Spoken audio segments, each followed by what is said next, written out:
Welcome back to the Movement Professional Podcast. Joining me today is Dr. Jess Harrison, a physical therapist, strength coach, athlete, and founder of Intrepid Rehab and Fitness. Jess is also the head physical therapist and athletic trainer for the Philadelphia Wings, where she keeps elite athletes performing at their best. Jess's approach is all about connecting rehab to real performance, no gimmicks, just durable, resilient results. In today's episode, we'll cover 1, how her unique blend of roles, physical therapist, athletic trainer, orthopedic clinical specialist, and strength coach, help shape her approach today. Number 2, how she decides when someone's ready to shift from injury recovery to performance-based strength training. Number 3, misconceptions both athletes and everyday folks share about strength or rehab. Number 4, the meaning behind her Instagram handle, steel.wool, and how it reflects her philosophy. And number 5, our shared passion for coffee. I really enjoyed this conversation, so let's get right into it. Here's Dr. Jess Harrison. Back to the Movement Professional Podcast. Today I'm joined by Dr. Jess Harrison. Jess and I met recently, a couple of months ago, at a Strong First Kettlebell certification, and I think we hit it off. Maybe she thinks differently, but I think we a lot in common, and we had some good conversations, so I was excited to get her on. She's got a unique skill set, unique experience dealing with athletes, but also general population. She's a physical therapist and athletic trainer, got a lot of credentials and wears a lot of hats and has seen a lot of different populations. So I think it'll be a really interesting conversation today. How you doing today, Jess? Thanks so much for having me on, Chris. And yeah, I agree. I think we hit it off. I think I distinctly remember on day 2 being excited to talk to you. And I remember like in my head being like, tone it down. You don't want to scare someone away just because you have so much in common. Because it is nice when you meet someone who has a lot of the same. I would just to speak to that, like I match people's energy, I think, really well. And if somebody comes off and they're like really like passive, then sometimes I come off like an asshole because like I'm very quiet. But if you come out with good energy, like I'll come back with, and I think so I'm happy that you came with good energy. Because sometimes people are like, wow, she has had a lot of coffee. And while I love coffee, it's not always the case. But yeah, I mean, you definitely touched on a couple of pieces that people always ask me about is like, how many hats do you wear? I kind of view it as like one hat that has a lot of different aspects to it because everything I feel like I've done interacts with each other really nicely. So as short as possible, but with information. I decided when I was in 8th grade, I wanted to be a physical therapist, and that kind of like paved the way for everything. I originally thought I was going to go into neuro, and a friend of mine was an athletic trainer. And she's like, if you do athletic training in your undergrad, you'll get first experience with assessing and looking at how you can take an injury all the way through rehab. So you'll have a head start before you get to PT school. So I did athletic training. I was like, damn, I really love sports. Like, this is very cool. You have somebody who's actively trying to compete and might be dealing with an injury, and you have to kind of problem solve how to do that. So that's kind of how that athletic training piece came in. And then from there, I definitely sort of pivoted a little bit more towards sports, orthopedics, like working with sort of that more active population. But still in the back of my head, I had that neuro piece. So I did an orthopedic residency at Northwestern, and they were currently partnered with Rehab Institute of Chicago at the time, which is now Shirley Ryan Ability Lab. So still working with a neuro population, but a neuro population that's trying to be active. So sort of like a blend of these two worlds.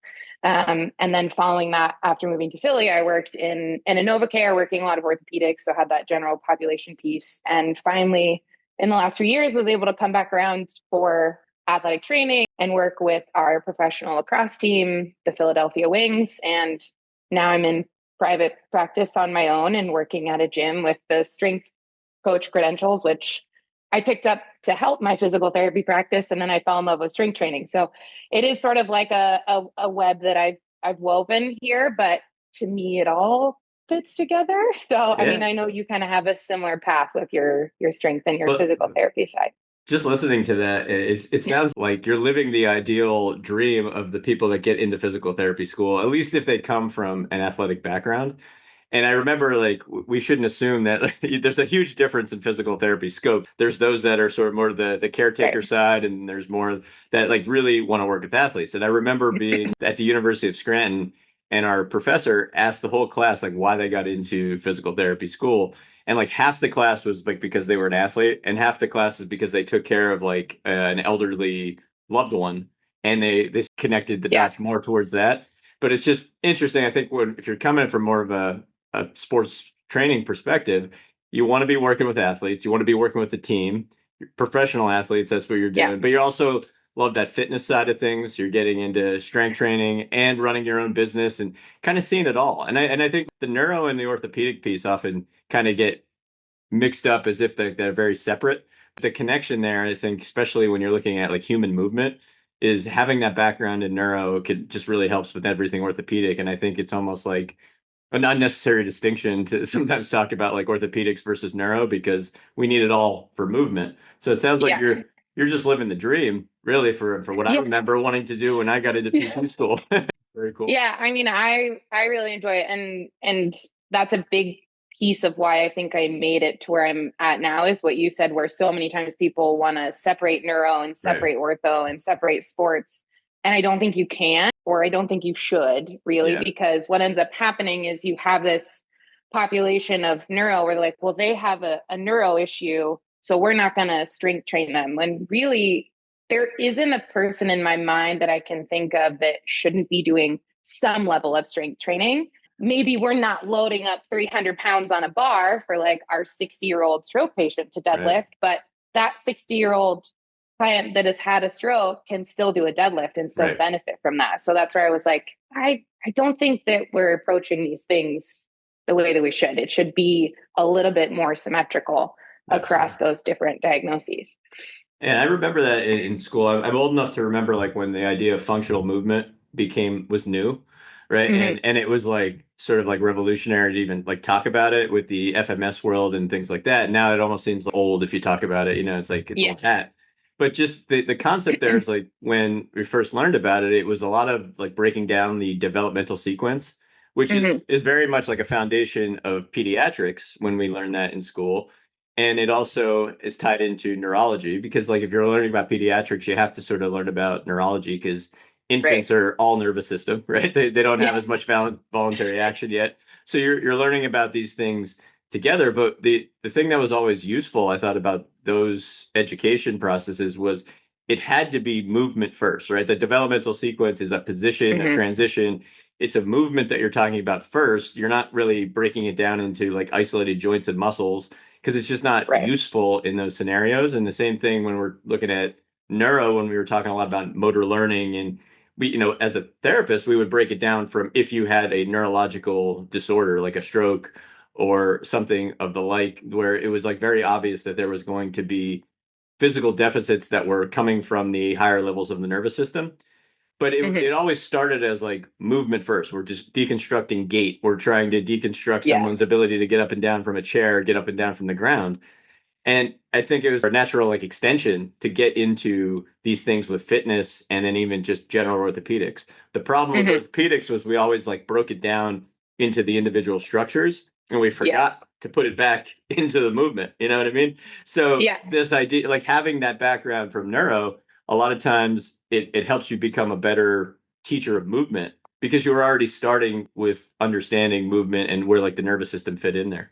And that's why I like your handle, your like movement prof, your movement professor piece so much. Cause I think that's what I think PT is. People are like, well, what do you do? And I'm like, well, I'm a movement expert. Like I'm supposed to be. That's where I can be helpful to people. So it's, exactly I what you're was talking surprised it was available when I wanted to start my own business because like that's exactly what I thought too. When you start to like name things a certain way, like I hear it all the time now, and I'm like, is that new or has that been out Yeah. there the whole time? But I was surprised that it was available because it did seem like such a natural extension of where we were going as a profession. Are you a therapist? Are you a strength and conditioning professional? Well, I'm a movement coach. I'm a movement professional. It Yeah. was actually my response to like all of the scope of practice battles that were going on that I found Yes. were unnecessary, and we learned them in school as like, all right, there's a very big distinction between a chiropractor and a physical therapist and a strength and conditioning professional, and I just don't think it was useful. Certainly in my clinical experience, it was harmful. Hmm. And the opposite of that, like collaboration, was nothing but useful for getting people better, Yeah. but also even like we're both business owners, right? Like you can correct me if I'm wrong, but like the collaboration with other physical therapists, sometimes those are your best referrals, but it just builds your community where you could think Yeah. of that as competition. And certainly like the scope of practice things where like I get a lot of referrals from body workers, strength and conditioning professionals. So the reaching out and collaborating more than trying to say, no, you stay in your lane, I'll stay in mine. I don't think it's very useful, but it was definitely a big part of my education way back then. And I think it's been helpful too, because my PT practice, which is very small, but it allows me to access the people, or the people who need to access me, it allows them to access me, is cash based. So if I have someone who is very interested in PT and they can't do the cash route, which I understand can be tricky, I have a plethora of PTs who take insurance in the Right. Philly area that I can refer to.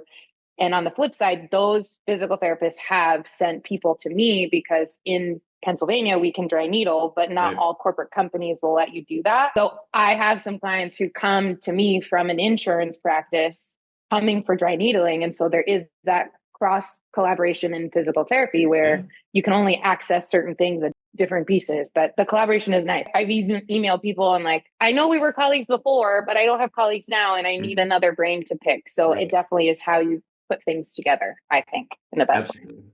And I think like when you're working on your own, like as things get like a little bit more one-on-one in a cash-based model, I feel like I lose a little bit of the social environment that I had like working in a busy clinic. Not that I want to go back to that Yeah. because it was certainly more hectic, but that is like one thing you lose a little bit because you were seeing so many people, you're conversing all the time with all these different people. So the collaboration with other therapists doing similar things just becomes like it fills in that gap sometimes of the social like brain picking, like you said. I know when I go to these continuing education courses, it's just I love it because it's like Yeah. just an opportunity for me to socialize with like-minded people. And it's such a difference of my day-to-day, either being a parent or working one-on-one with clients. So it is just like a nice little opportunity. You're learning, you're growing, but you also get that social fix.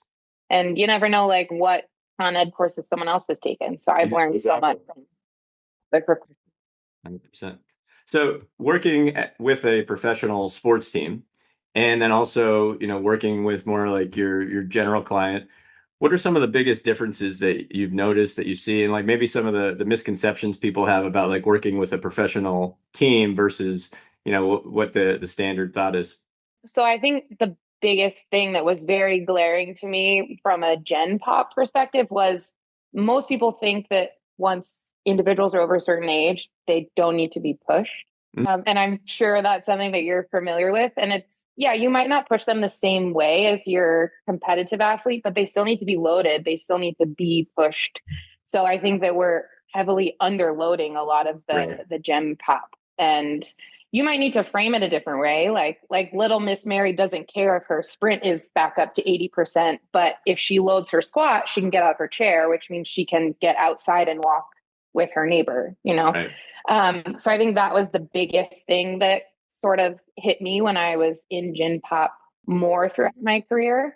And then being with a professional team and having worked with professional athletes, even in a corporate clinical setting, there are some things that we assume athletes are just able to do because they're at a certain level. So I had a professional basketball player I worked with previously, very skilled, had knee pain, and nobody could figure out why he had knee pain. And I was like, well, can I see your squat? And he's like, well, I'm a basketball player. I was like, okay, yeah, you're jumping. Let me see your squat. He could not squat. I mean, he's like 6'11", couldn't squat. We Right. fixed his squat. He did a lot better. And he was like, how did I get this far and not know how to squat correctly? I was like, well, your skill was so high that nobody Mhm. wants to mess with that. So there's certain movement components that an athlete might not just necessarily have because they've been so skilled. So I think Mhm. the biggest thing, and coming back to what we talked about in the beginning, is you have to look at their movement regardless of what level they're at. So if you have an athlete with knee pain or with hip pain, what are the basic movements of their sport? Like if Mhm. they're in basketball, you're going to want to look at a squat, you're going to want to look at a single leg task. You're going to look at those same things in your Gen Pop, and then how you relate those things to their activities are going to be a little bit different. And working with the professional side of things, you are obviously going to push them a little bit differently in terms of trying to get that very sport specific piece, but it all comes back to their basic. Do you ever find that because it's a professional endeavor and there's like more risk in getting injured, and like if you do get injured that you have to miss some time, so like the stakes are a little bit higher, that you actually feel more restrained in what you do with professional athletes than you do with the general population? It depends on, at least with the team that I've been working with, it kind of depends on where we're at in the season. So there can be a little bit more of a holding pattern sometimes when it's like, okay, well, I want to test you. I want to see how well you can do this thing, but we're looking at 2 days from practice and then going into a game. So if you have one shot to get back into your sprint speed and I use it on Wednesday and we don't have it Friday, it is sort of a teeter-totter or a seesaw of how much do I push you at what point when we're in season. So I think in season professional sports can be a little bit different than off season. Not trying to gain muscle in season. We're trying to maintain what they have. We're trying to prevent injury. So their loads from a strength perspective are a little bit less because their competitive load is now much higher. Right. So in the off season, that sort of switches a little bit, at least for the guys who aren't in a summer league, where they can load, they can get closer to maybe coming up to like a 1RM.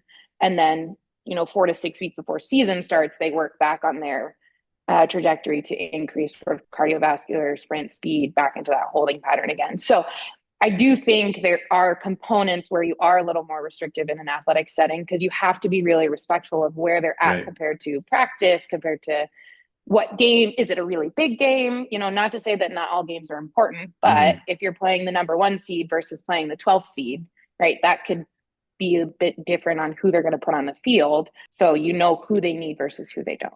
Absolutely. Yeah, it seems like you have like more of a schedule to manage, like for more people, like for like the whole team. You kind of have to be very aware of their schedule, where like the general population, I know I'm always having conversations about how the individual manages their time and their schedule like outside of the session, but there does feel that like there's a freedom to whatever we throw at the wall is gonna kind of stick, right? So like we don't have to be as specific with the tools that they need. I mean, I think there's certain archetypes where it's like this person needs more of this than that, but usually anything you do on any given day, as long as it's controlled, is going to be valuable for them because they need this sort of general fitness. It doesn't need to be sport specific. That's just one thing I've noticed. Like when I work with athletes, I'm always like all excited to like do more, and I find I end up having to do less. You know what I mean? And when I have the general client, it's like I have like the whole menu of options, and it's just sort of like dwindling it down and not getting too variable, and actually trying to be a little bit more simplistic so that you could have them see progress. And I would say I'm surprised how much I really appreciate working with like the older client, more than the athlete, because I was an athlete growing up, thought that's exactly what I wanted to do. And I find people really value their day-to-day tasks, right? An athlete loves to compete, but it really starts to show like how important it is to like be able to take yourself out of a chair on your own. So I think sometimes our gym pop people do show a lot more appreciation just for like basic movement because they've forgotten how important that basic movement is. Yeah, you gotta create like key performance indicators that are like less obvious, I guess, but just they become more functional, and that's where as cheesy as it is of late, like all this like longevity discussion, like I think it has created some, I think, very useful and science-based movement goals for those that are getting older that just end up looking like good training, especially when we start to think about like some of the movements that are done with kettlebells in the strong first world. I mean, there so many boxes are just checked that are supposed to be, or studied to be good for longevity just by having a simple kettlebell practice. You're working on getting up and down from the ground. You're working on leg strength through squatting. You're working on a lot of grip strength, which sort of goes under the radar with kettlebell stuff because it might be more ballistic. But if you train kettlebells long enough, and I know you're going to agree with me on this, it's like your grip just changes. Like I feel more reactive. I can catch things. My hands feel bigger. And it is just sort of Yeah. this what the hell effect that happens. And Yeah. it's just like there's a lot of boxes for longevity are being checked. But the programs don't have to be that complex, and they're purposely not in many ways. So that's where I certainly resonate with that kind of training. And that's kind of why I ended up gravitating towards working at a Strong First gym. And I got into Strong First. I had a lot of people coming to see me who had hurt themselves doing a kettlebell swing. Hmm. And again, if I don't know the movement well, I don't feel like I can successfully rehab or train somebody. So I was like, well, Right. I need to know how to do a kettlebell swing.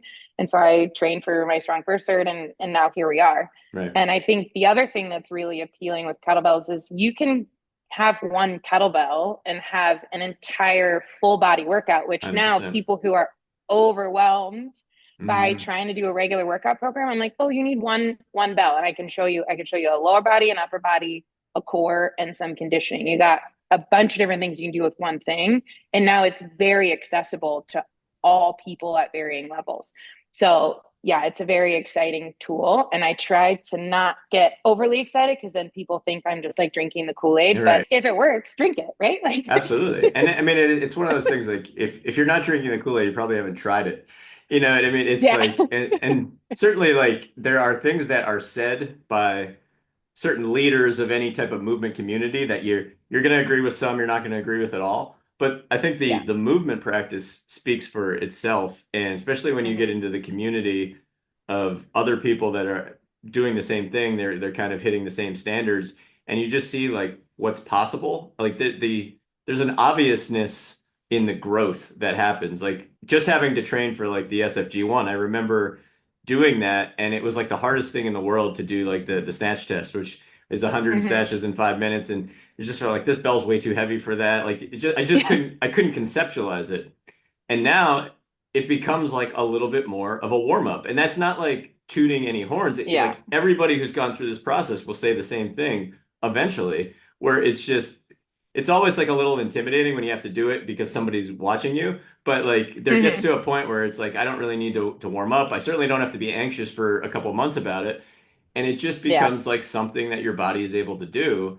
And you're older and you're doing more, right? So like especially from a Yeah. longevity perspective, it's very obvious that like if you're doing something more than you did when before, you're older and now you're stronger as you're getting older. So that's a big deal for people as they are aging in the general population because a lot of times they're losing function, and if it's very easy to show them that Yeah. they're gaining function by just having this kind of simple plan. And I think sometimes I've sort of accidentally tricked people in like a less ballistic way, but I was like, no, you're actually lifting like 30 pounds more. Right. So well, like now you're at a new threshold for Hmm. what you can handle, which is my favorite part when they're like, oh my God, like I never thought I could do this. And now I'm, lifting 115, 125. And you're like, that is a great thing to have in your Absolutely. toolbox. And it, like the simplicity for the client also, I think carries over for like if you're just looking to start your own practice, just knowing what to do with kettlebells, it makes it so much easier to start a fitness business or even like a physical therapy business that has fitness as an offering because Hmm. you don't have to put as much overhead into the equipment because you can get so much out of just these tools and you can gradually Yeah. build up your kettlebell library over time and you're doing so much. They're portable. You can go to people's homes with them. Yeah. And then eventually you get to the point where it's like, okay, now I can have my own space, but like I have a full gym now and I still use the kettlebells like 80% of the time. And I have bar full racks and everything like that. It's just they're so useful, but you don't need a lot of space. And then with COVID and having to do a lot of stuff on Zoom, it became I think this natural connection to like getting back to simplicity. But if people Hmm. are always asking like, what do I do to build up my home gym? Just get 3 kettlebells and then we'll go from there. And it's just Yeah. amazing like how much you can do. It simplifies the process because you can't be there moving people, but you know that they're going to be getting some of the same movement patterns over and over again, but you don't feel like you're leaving anything out because it's such a full body endeavor.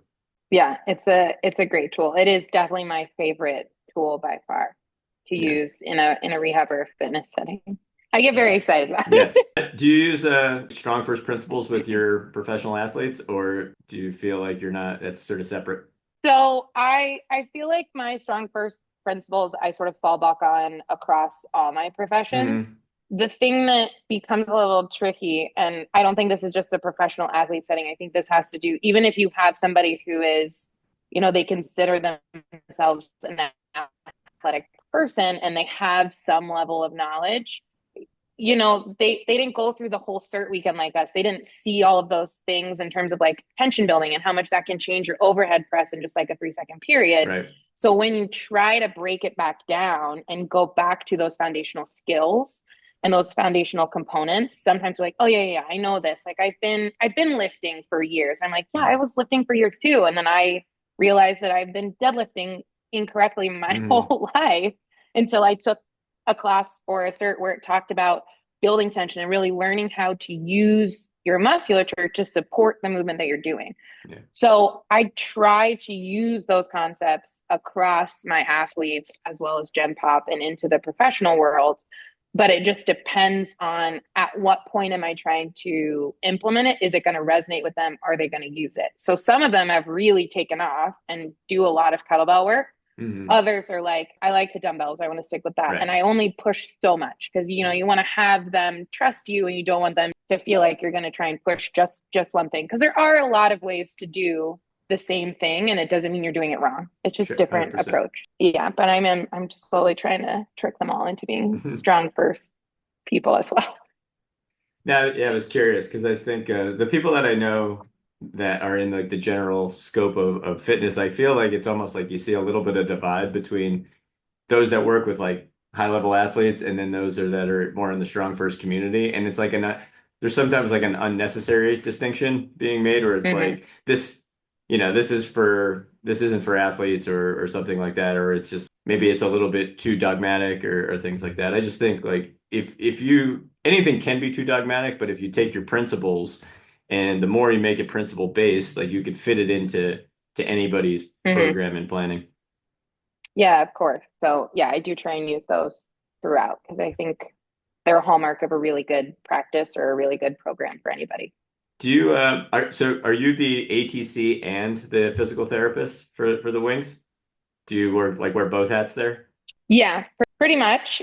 So my official title is their head athletic trainer, and then I Okay. work as a physical therapist. And the way that I mean, in that scenario, it's hard to sort of like separate those Right. in activities sometimes. So like when I'm working in the gym at KG Strong and I'm working as a strength coach, I distinctly will say like I can't do any hands-on work because that's a part of that sort of like PT ATC thing. And I think that helps kind of keep the right lines, at least for me. So in that ATC PT world, right, a lot of that is going to meld together if I'm rehabbing someone. But the guys who are local will come to see me at the gym, and that's when I'm, being their physical therapist. But at least at that time, like I don't have to go and talk to their athletic trainer because I am. So I know what they're doing. I know kind of what happened on the sidelines, how that injury occurred, etc.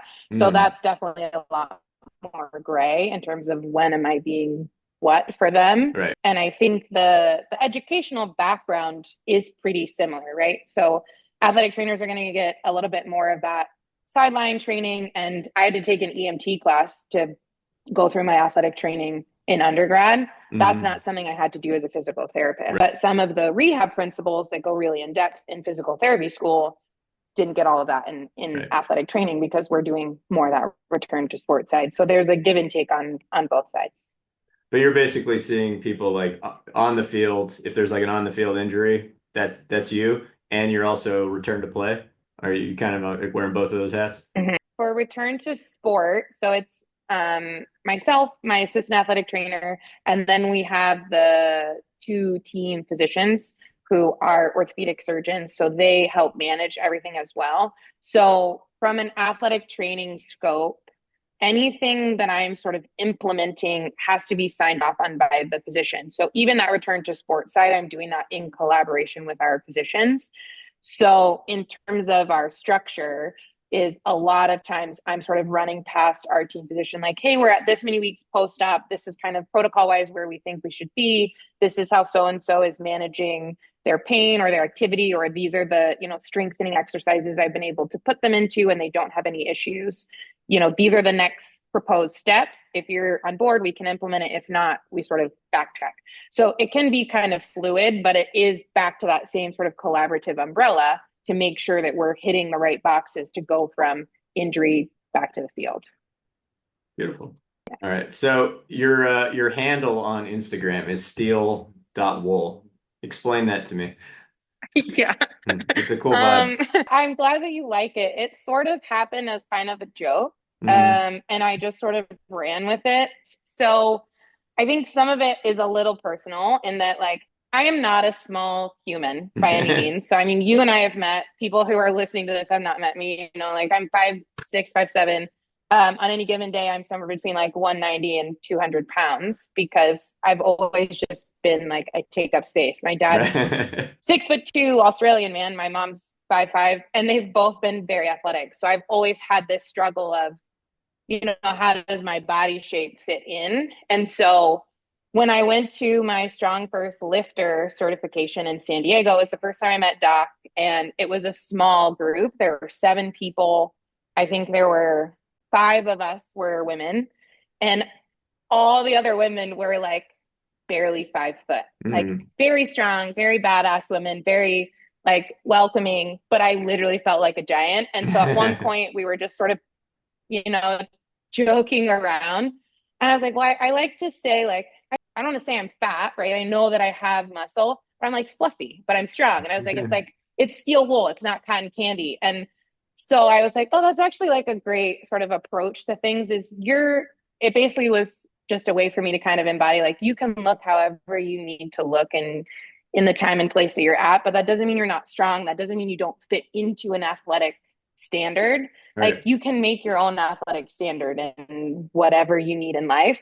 And the concept of being like steel wool versus cotton candy got a little chuckle out of Doc. And so I Mm. felt like it just seemed appropriate to kind of move sort of that way, lean into, taking up space and being strong and figuring out a way to just be like, yeah, this is how I'm going to live my life. And it's been a really nice sort of like subconscious motto as I've moved through all these different certs and, being in a predominant, female gym where you have a lot of women that struggle with similar concepts. And I'm like, just take up the space. Like, you are deadlifting a Mm-hmm. 48-kilo bell. Like, who cares if you're a little bit bigger than the person down the street? Like, Right. you're doing what you need to do for your body.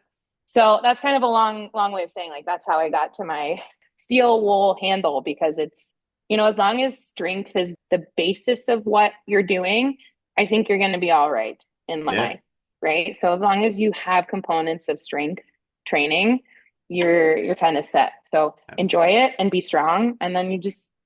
just live. Just observing how many strong women are in the strong first in community, but just the variety of body Yeah. types that equate to that strength is what is it just like a really Hmm. like rewarding thing to observe. And I do think because of the versatility of the movements that are offered, it allows for, bigger bodies, smaller bodies to show like their badassery in all different ways, right? Because a lot of times you think of like someone who's like Yeah. a bigger body, they just Yeah. resonate with like heavy lifting, but they're also going to have to swing that bell with velocity for endurance, and they're going to have to like kind of get up and down off the ground. And just to see different bodies do different things, that's one of the things I think I love about the training. Because I'm, for a dude, I'm a smaller guy typically, and there's a lot of opportunity to show your strength as a smaller person Hmm. when it comes to the kettlebell and just those kettlebell movements, but also there's like a balance of saying like some things that if you had more mass to would come easier, it will be harder if you have, more mass, and then sort of like balances out. So the little guys do a little bit Yeah. better. But just to see it all balance out, and it's almost like whatever your body type is naturally, the training starts to fit to it, and it's just like, oh, that just looks good on you. You know what I mean? That's just something that I've observed. Like if you were naturally a little bit bigger, when you're moving that Hmm. way with the bell, it's just like that looks good on you. If you're a little bit smaller and you're moving some weight, it's like that looks good on you. It's Yeah. just that's something I've observed, and I think it's kind of a cool community that way because you Hmm. see strong women, but some of them are really rail thin, but they're so strong. And then some of them are just naturally bigger, but then they're moving like crazy and doing splits and Yeah. all this like mobility work too. So it's just like it sort of like goes against those Yeah. natural judgments. Yeah. But growing up in an organized sport, I was always the person where like the coaches would be like, you need to go do more running. And in strong Hmm. first are like, wow, you look like you would be such a good deadlifter. And I was like, Yeah. I love how now I'm being judged for like really cool things that my Yeah. body can do, not somebody else trying to put me in a box. So it's very cool to see that across the genders, across the spectrums, where like somebody walks in and they're like, oh, that person looks like they're gonna crush their pull-ups, or like that person's gonna be a really good bench. It's very cool to see that positive spin on the varying body types, which I think Strong First does really well. And a lot of Hmm. people don't always expect them to do that well, and they do it Yeah. really well. But yeah. And another community that I think is like that is jujitsu, because there's such a Mm, versatility of like how you could be good, right? Like you, if you're a little bit bigger, you're like, okay, I don't want to get underneath that person with that pressure, and they can create a yeah. lot of pressure. But then you see these like long-limbed people that are typically would be considered skinny in a weight room, and you're like, I don't want to be Hmm. on top of them because they're gonna wrap those legs around me and control me with their limbs. So it's Yeah. cool, and it's like male, female. It's just like you learn how to use your body to your advantage. You also learn like where your body type could put Hmm. you at a disadvantage if you lean into it too much. But it is cool because again, the whole Yeah. judgment piece, you do that for a little while and you realize like never judge a book by its cover. If you think you're tough, like the smallest person can knock you on your ass and choke you out. And the biggest person you can make tired in like 5 seconds. So it's just like you really don't know by judging a book by its cover, but it's until you do it. And I think Yeah. it's this humbling and confidence building process that I think very very similar to what you see in the strong first community and any strength training community, really, as long as like there Yeah. is that community. It's like as you're getting stronger, you're building confidence, but you're also Yeah. being humbled by maybe the person next to you. All right, so I know we've talked about this before when we met, is like we're both coffee fanatics. Tell me a little bit about your coffee Hmm. journey. What kind of coffee do you enjoy? Your daily regimen, if you have one. I think we could talk a little bit about that. I actually didn't start drinking coffee until the summer before I went to PT school. So I was like, a lot of people I knew started drinking coffee in undergrad. I was not super into coffee at that time. I was working at a moonshine distillery, and Ah. we would open around 11, so you get there at 10. They would hand me a black cup of coffee with like chocolate raspberry moonshine in it and be like, here's your like, let's get going for the day, have a great day type of thing. I was like, wow, this is actually like really good coffee. This is good. So when I left to go to school, I took a 5 pound bag of coffee beans and my little like Mr. Coffee percolating coffee pot, and I just had black coffee every morning for PT. I like the sort of just standard black cup of coffee. I loved my Mr. Coffee pot. I RIP. I don't know where he is now because now I have a pour over. I have a French press. I have Hmm. an AeroPress because now it's just I find a thing that I like and I go a little overboard. But one thing that I think has become sort of my staple is I do have an espresso machine. So I'll do 2 shots of espresso with like a little bit of 2% milk, and it just sort of is like a moment that it gets to be mine and the coffees, and it gives you a second to just like enjoy the flavors and like relax, especially in sort of a fast-paced world. But I'll drink just about anything as long as it doesn't have sugar in it. I'm not a sweet coffee Yeah, person. I'm right there with you. And yeah, so like my journey was I gave up Yeah, I know. alcohol like 15 years ago. So once I did that, I had to sort of like find Hmm. something to fill the gap. And Yeah. coffee sort of became that slowly, but it was just like there wasn't a lot offered. 15 years ago, it was, compared to what we have now, if you go to a coffee place or just even like how accessible espresso is, where the first time I had Hmm. espresso, I was on my honeymoon in Spain, and I was like, what is this beautiful like 1 ounce concoction? And it just like gave me energy all day Yeah. long. And then I came home and I was like searching for that, and now it's kind of everywhere, right? And there's a certain like espresso Hmm. taste that I like because it like reminds me of being back in Europe. But ultimately, it's like it's no longer that exciting to find espresso. So then it just sort of takes you down this rabbit hole of like what other version of coffee and like how it's prepared will give me a slightly different energy. The different way of preparing it makes you have a totally different energy that allows you to be more productive. Hmm. And I'll even have like to think Yeah. of it as like an espresso is like a chaser for my pour over because I get a different Yeah. energy from my espresso than I do from my pour over. And then, sometimes Yeah. like my dessert or if like on the weekend or if I don't need to have a lot of good energy, I'll have a Wawa coffee just to like reminisce. But it's like I know that it's Yeah. bad. It's not going to give me a good energy. I'm going to get jittery later. But I just want that like fake hazelnut taste because I remember having it early on in my coffee career. It's interesting how that Yeah. changes. And if you would have told me that growing up in rural Pennsylvania that I would pay $17 for one cup of coffee, my friends would have kicked my ass. And like two, it would have just I wouldn't have believed you. But it's just like it's interesting how things evolve. And I think sometimes people are like, well, isn't that like your third coffee? I have espresso and then I had a coffee and then, Right. that was a hot coffee. This is iced coffee. I was like, those are different spectrum. I'm drinking this to enjoy in the afternoon, I but, do the exact and same thing. I use coffee rationalization. And Mhm. I will say I'm going to shout out Black Dog Coffee in West Virginia because it's still a coffee bean that I love, whether Okay. it's the nostalgia of like the first coffee I ever had Hmm. or if it really is just that good. And I think it is just that good because it's been my favorite coffee bean for 13 years now.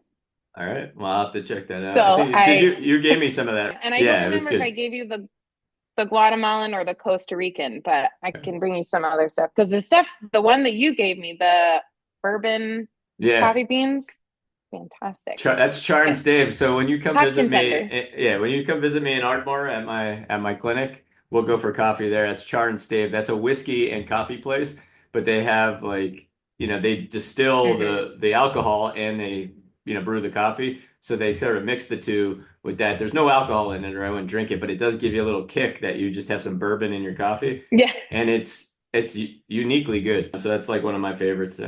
Well, I yeah. think. Another perfect highlight on collaboration. And I think that's a way to judge character. Yeah. I like to I'm trying to practice like less Hmm. judgment, but like unless you don't like good coffee. No. Yeah, I think that's fair. I agree with that. All right, Dr. Harrison. Well, thank you for your time today. I thought this is Okay. exactly what I was hoping to get out of this conversation, and I want to have many more. So hopefully we can follow up and maybe do another podcast, but Yeah. also see each other in person again. Oh yeah, absolutely. As soon as season is over, coming out to Ardmore is top of my to-do list because I feel like we blinked and it went from October to March. So, Absolutely. All right. Well, but I thank will. you so much for having me. This was a lot of fun. I feel like we could Absolutely. talk for hours. All right. We'll talk soon.